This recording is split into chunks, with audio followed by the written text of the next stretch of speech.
Следите трилинка во продолжение. Град Скопје за 3 месеци го зголемил јавниот долг за 2 милиони евра. Гостивар, Делчево и Тетово се најзадолжени градови. Македонската влада пак одлучи да издвои 250 милиони евра финансиска поддршка за општините за спроведување и реализација на капитални проекти. Од друга страна, градежната експанзија не стивнува, зеленило се помалку низ македонските градови. Скопје се гуши во смет, а во централното градско подрачје граѓаните се почесто се сведоци на дивење, сообраќаен хаос и гласна музика. Во наредните минути гостин во емисијата Горан Герасимовски, градоначалник на Центар. Добре дојдовте во емисијата. Благодарам на поканата. Скопјани неодамна беа сведоци на хулиганство и дивење на група млади луѓе во игралиште каде се наменети за најмалите деца. Но до кога ќе се толерира ваквото недозволено однесување кај најмладите? Да, видовме преку одредени снимки немили настани, односно штетување на детски игралишта и урбана опрема во општината. Нешто што се случува неколку години наназад, за кое што цело време апелираме со цел подигнување на јавната свест кај родителите, но и кај нашите дечиња од општината, да сите заедно што повеќе се грижиме за нашето јавно добро. Како општина и во минатото, но и сега континуирано имаме одредени активности се со цел овие појави да ги намалиме, односно минимизираме. Неколкуте средби што ги имавме и во минатото, каде што се правеа координирани акции со Министерството за внатрешни работи, кои што привремено се организира и вродува со плод, ги продолжуваме и во наредниот период. Во минатата недела имавме еден состанок со началникот на СВР Скопје и тимот на луѓе, каде што разговаравме на повеќе теми. Покрај малолетничката деликвенција се разговараше и за ноќниот хаос, гласната музика, неправилно паркираните возила и последните 7 дена почнати се координирани акции, каде што МВР е постојано на терен, има зголемен број на полициски службеници на повеќе локации во општината, каде што имаме и се соочуваме со одредени проблеми кои што ги набројавме, тоа е гласната музика, локали кои што работат и после работното дозволеното работно време, хаосот со паркирање во ноќните часови, но и дивењето на дел од младите. Тоа вродува со плод, но тие акции мора да продолжат. Рековте дека подолг период сме граѓаните на општина Центар и генерално Скопјани се сведоци на малолетничка деликвенција. Зошто не се преземаат поригорозни мерки, ако овој тренд подолг период трае? Како општина, Дали нема доволно добра соработка и координација меѓу општината и безбедносните, односно полицијата, кој потврла во овој дел? за да се реши проблемот, треба сите заедно да се вклучиме во решавање на истиот. Како општина имавме доста предавања по училиштата со цел подигнување на јавната свест, заедно и со МВР акции на терен, каде што заедно ги посетувавме парковите и слично, да влијаеме врз однесувањето на младите. Наредниот период, покрај акциите со МВР и покрај тоа што и се договоривме и пајакот ни работи преку времено, односно до ноќните часови за решавање на проблемот со паркирање, дополнително преземавме неколку иницијативи. Имавме неколку средби со социолози, психолози и луѓе стручни во сферата, за да заедно отпочнеме одредена кампања која што планираме од месец септември, со самиот почеток на учебната година, каде што ќе се прават одредени трибини, обуки и на децата, и на родителите за подигнување на свеста. Но и нашите правници овој летен период во соработка со стручни лица отпочнуваат подготвување на законски измени, членови во одредени закони, како што е законот за родителство, законот за основно и средно образование, малолетничка деликвенција. Целта ни е да се стават поголеми казни во делот на нарушувањето, односно упропастувањето на јавното добро. Целта ни е да преку општествено одговорна компанија ги социализираме младите. И не само младите, тука да се вклучат и нивните родители. Значи, секој оној што ќе направи штета на било каква урбана опрема, на зеленило, на осветлувањето, кое што многу често ни се случува, па и детските игралишта, да преку општествено одговорна работа го санира сето тоа, се со цел ресоциализација, односно подигнување на свеста и кај младите, но и кај деца, и кај родителите. Централното градско подрачје представува место на ерос, место каде младите луѓе се среќаваат без никаков повод или причина. Треба да биде место каде тие може да ја манифестираат својата слобода, центарот е место каде што сите маски паѓаат. Човекот се манифестира баш онаков како што е, констатира книжевниот теоретичар и филозоф Роланд Барт. Дали треба да се промени менталниот склоп, почнувајќи од родителите, па Токму тоа го говориме и токму тоа го правиме наназад неколку години, но сега со многу позасилено темпо. И тоа ни е целта. Не ни е целта да го уништиме ноќниот живот во градот. И ние сме излегувале, и ние излегуваме, целта ни е да воспоставиме целосен ред во самата општина. И сум сигурен дека тоа ќе го постигнеме. Господин Герасимовски, на 30 јули почнува судењето за убиството на Вања Ѓорчевска и Панче Жежовски. Дали денес може се уште да верувате дека е возможно во централното градско подрачје, во Дебар Мало, да се изнесе Вања од зграда во време кога има зголемена фреквенција и како е возможно покрај толку камери да не биде лоцирано, да не се забележи незиното киднапирање? Прво, искрено не знам како е возможно некој да посегне по млад живот. И како е возможно некој да го организира сето тоа. До каде отиде општеството и до каде отидоа луѓето со нивните размислувања. Во делот на безбедноста, таму има поставено камери, ние бевме во целосна координација со Министерството за внатрешни работи, како општина да помогнеме во тој случај. Јас бев во комуникација и со родителите на Вања, односно поточно со мајката на Вања, за да пред се како човек, како градоначалник, да најдам начин или помогнам на било кој начин. Жално е сето тоа што се случи и не дозволува во иднина да некој посегне по млад живот.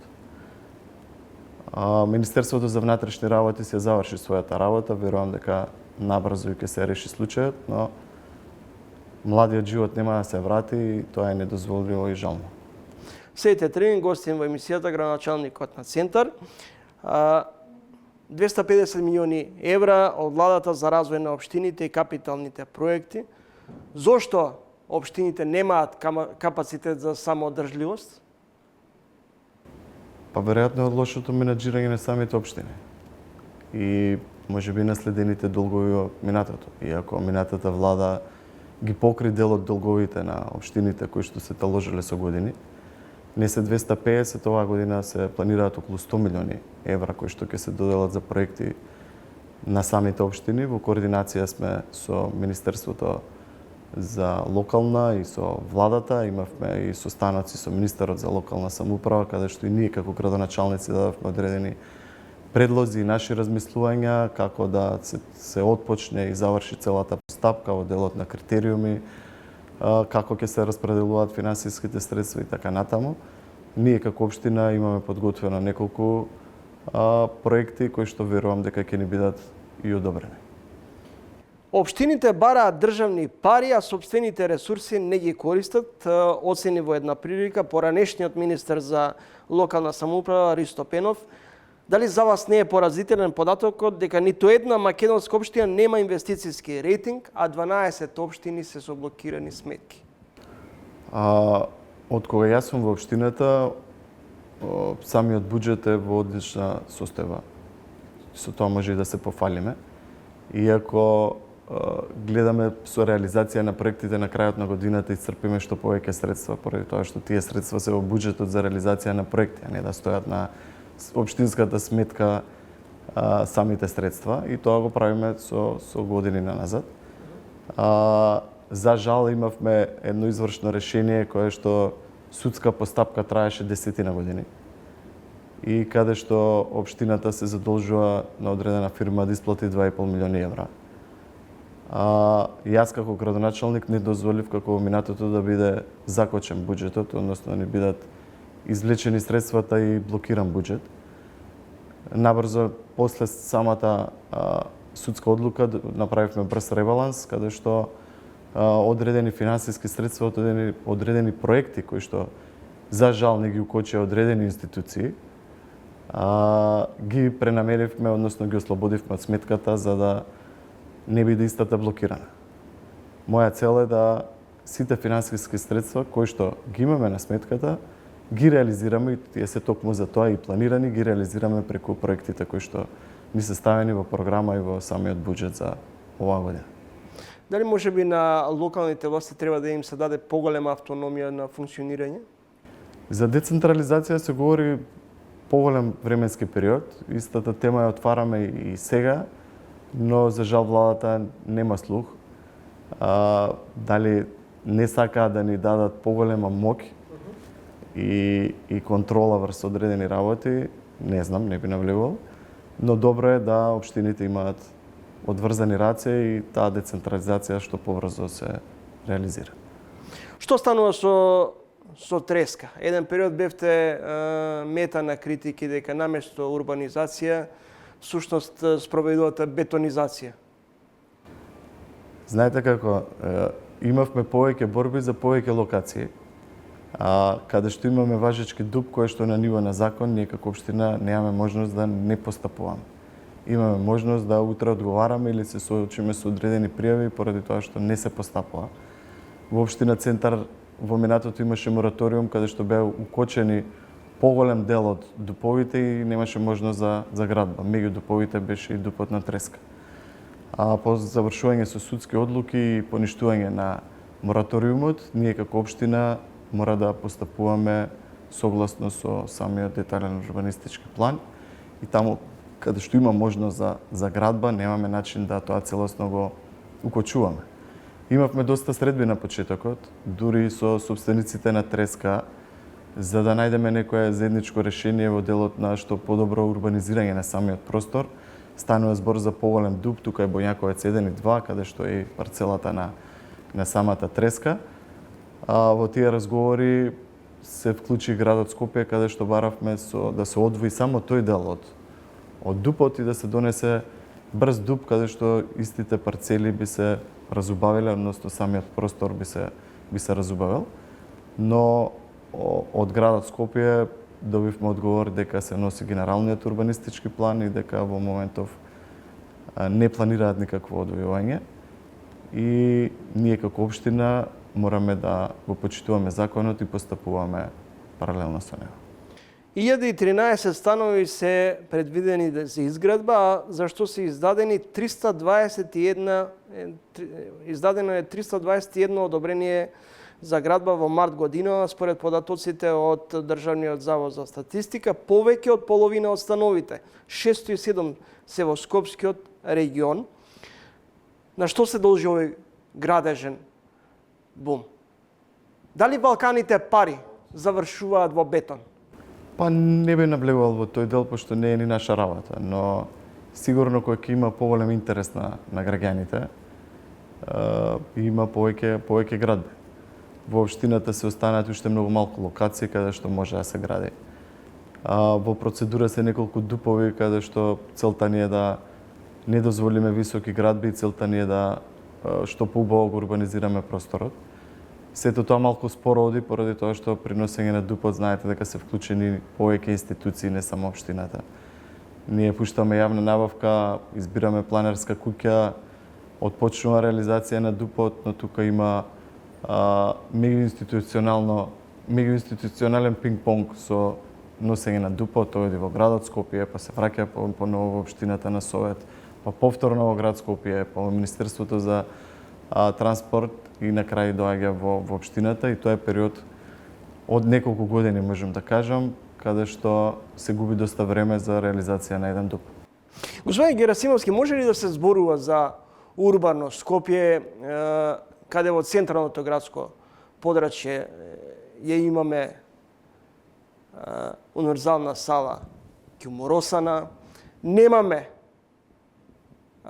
градски парк со реквизити, каде што централното градско подрачје наместо урбано всушност ни се бетонизира, односно на секој чекор никнуваат згради. Во делот на универзална сала и ние како општина, јас лично како жител на центар, очекував и сакам што побрзо да се реализира тој проект. За жал настана една несакана ситуација каде што имавме пожар и го успори целиот процес. Од градот Скопје барат поништување на одобрението за реконструкција, поради тоа што не е градба, туку е реконструкција на самата универзална сала. Верувам дека целиот процес ќе се откочни и за брзо ќе се продолжи реконструкцијата. Во делот на градскиот парк, кој што е под надлежност на градот,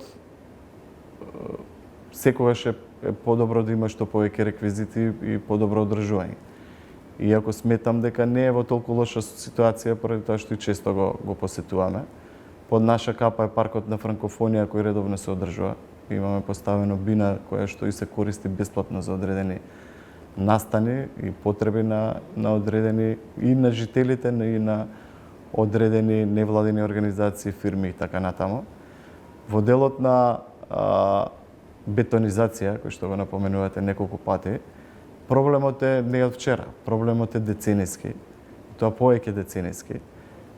И истите ние наследени проблеми ги решаваме, но и во моментов се гради, не велам не. Таму каде што има можност, има законска можност, има важечки дупови. Се соочуваме со проблеми од минатото, не е толку проблемот што се градело, поради тоа што имало и тогаш важечки дупови, законски можности да се гради, но имало и многу нелегални градби кои што сега ги легализираме. Има многу градби каде што фалат паркинг места. Направени се 30 стана, а реализација 5-6 паркинг места, што е недозволиво и наназад неколку години имаме строги контроли, поготово во тој дел запазување, целосно запазување и градење според дадените одобренија. Но сите тие проблеми кои што се таложеле со години не се решаваат така лесно и едноставно. Бараме начини преку нови паркиралишта, преку построги контроли во делот на реализација при издавање на градежни дозволи да тој хаос го намалуваме. Се соочуваме со проблеми каде што напоменав, имаме диви објекти кои што сега ги легализираме. И сето тоа што е правено во минатото, бараме начин сега да го решаваме и подобруваме во моментот. На крајот проценките се дека во Македонија има околу 100.000 дивоградби. Почнавте процес на конфискација. Дали тоа е решението за намалување на дивоградбите? Имавме одреден проблем, ако се сеќавате, беше актуелно минатата година, каде што не можевме да стопираме одредена дивоградба и да отпочнеме со нејзино рушење. Од кога алармиравме и темата се подигна на повисоко ниво, а нас рацете буквално ни беа врзани како општина, баравме начин како да го решаваме самиот проблем. Нашите правници подготвија предлог законски измени за конфискација, кои што беа и прифатени. Истите прво беа прифатени од страна на градоначалниците на управниот одбор на ЗЕЛС. Направивме посебна комисија каде што поканивме одреден број на градоначалници, но и представници од Министерството за правда и Министерството за транспорт. Остваривме неколку состаноци со самите министри, каде што ги предложивме нашите предлог законски измени, и истите беа прифатени. Верувам дека за брзо време и ќе се отпочне самата конфискација. Зашто е предлогот за конфискација? Поради тоа што самите општини губат одредени голем број на средства на објекти каде што не можеме да ги најдеме собствениците. Нема од кого да го наплатиме сето тоа што ќе го реализираме, односно што ќе го отстраниме самиот објект. Целта ни беше на таков тип на објекти, поготово што ги имаме и ние со нашиот проблем, да државата има можност да ги конфискува и додели до општините. Верувам дека со овие законски измени за брзо време ќе отпочне процедура за конфискација на ваков тип на диво направени објекти, а самите објекти ќе бидат доделени на општините и ќе бидат прилагодени за јавно добро. Дали тоа би било пензионерски клуб, дали тоа би било пензионерски дом, дали тоа би било градинка, ќе решаваат самите општини, но добро е што овие законски измени пројдоа и се одобрени и по истите ќе може да се постапува. Последните парламентарни избори ВМРО-ДПМН извојува голема победа. Општина Центар која важеше за јадро на Социјалдемократскиот сојуз, таму претрпевте голем пораз. Дали ова најава дека и на престојните локални избори кои се идната година, всушност уште од самиот старт се изгубени за Социјалдемократскиот сојуз на локално ниво? Имавме голем револт во изминатите неколку години кој што се покажа на овие парламентарни претседателски избори. Наша цел е реализација на сите проекти кои што се во тек, да истите ги завршуваме и ја реализираме онаа програма која што имаме ветено пред граѓаните. Што ќе се случува на локалните избори, знаат само граѓаните и тоа ќе го видиме за година и неколку месеци. Следете интервју со градоначалникот на општина Центар, Горан Герасимовски. Кратка пауза и продолжуваме со третиот вечерашен соговорник за ово издание на Тренинг. Следете не.